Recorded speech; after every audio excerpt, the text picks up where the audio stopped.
Everyone welcome to my new blog. और आज के আমি বানাবো লাল পাথর মানে নেপালি থেকে বলে। এখানে আছে ছাতু আর এখানে আছে আটা আর এখানে থালে আছে বাদাম খেজুরের গুড়, ওটা মিলায়ে আমি বানাবো। আগে কড়াই গরম করে নিই উনানে।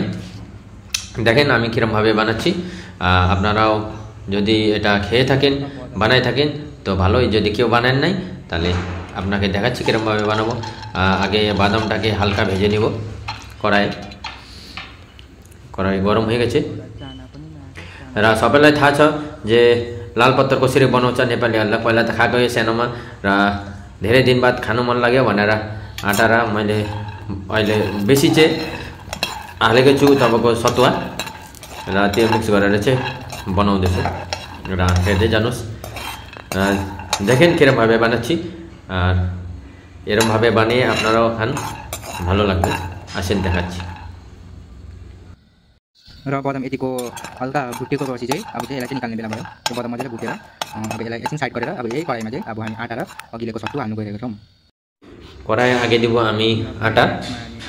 দেখেন আটাটাকেও ভালোভাবে কড়াই এমনি ভেজে নিতে লাগবে গরম করে।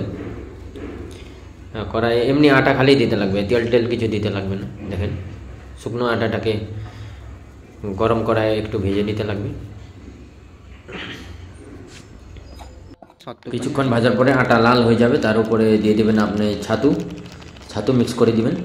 দেখেন ছাতু দিচ্ছি। र यति भयो भने हुन्छ। अब हालेको आटा र सत्तुलाई हल्कासँग हल्का गरेर भुट्नु पर्यो। कम्ती अलिक कम्ती आगोमा मजाले मिक्स।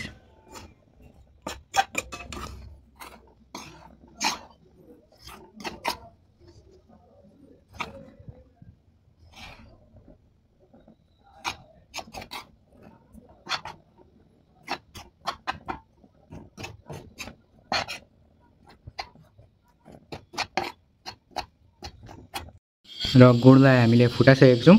अनि अब यहाँनिर हाम्रो कराई खरिरहेको छ। अब यो गुडलाई यो कराईमा मजाले लिक्विड बनाएर चाहिँ त्यहाँबाट चाहिँ हेर्दै जानुहोस्।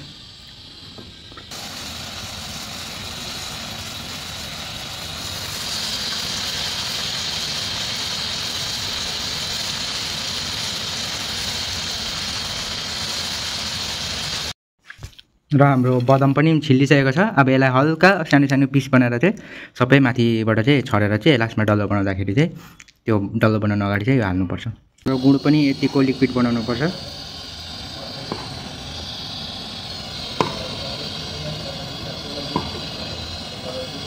र जब यो लिक्विड भइसक्छ त्यसको माथिबाट चाहिँ त्यो अघिको भुटेको आटा हालेर माथिबाट बदाम छरेर एकछिन छोडेर चिसो भएर चाहिँ त्यसको बादमा चाहिँ त्यसलाई डल्लो पार्नु पर्यो। र यसमा हामीले आटा पनि हालिसक्यो। अब यसलाई मजाले मिक्स गरेर चिसो बनाउनु छोडिदिनु भयो। আটা আর ছাতুটাকে ওই গুড়ের মধ্যে মিক্স করে দিচ্ছি। তারপরে একটু পরে বাদামও দিয়ে দিব উপরে। यसमाथि अघिको त्यो छोडाको बदाम বাদাম দিয়ে মিক্স করে দিব। মিক্স হয়ে যাওয়ার পর তারপরে গোল গোল নানুর মতো বানাইতে লাগবে।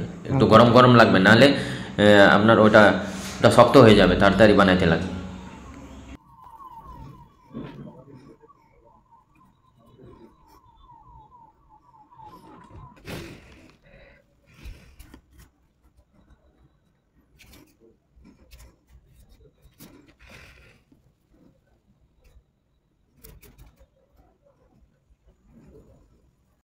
দেখেন গোল গোল বানানোর পর পুরো রেডি হয়ে গেছে।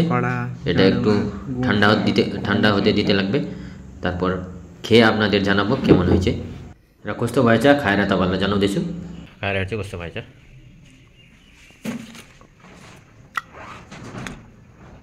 दामी भएछ। आजको ब्लग यति नै। भोलि फेरि एउटा नयाँ ब्लग लिएर तपाईँहरूकोमा हाजिर हुन्छु। र मेरो च्यानललाई लाइक कमेन्ट सेयर र फलो र सब्सक्राइब गरिदिनुहोस् होला। धन्यवाद।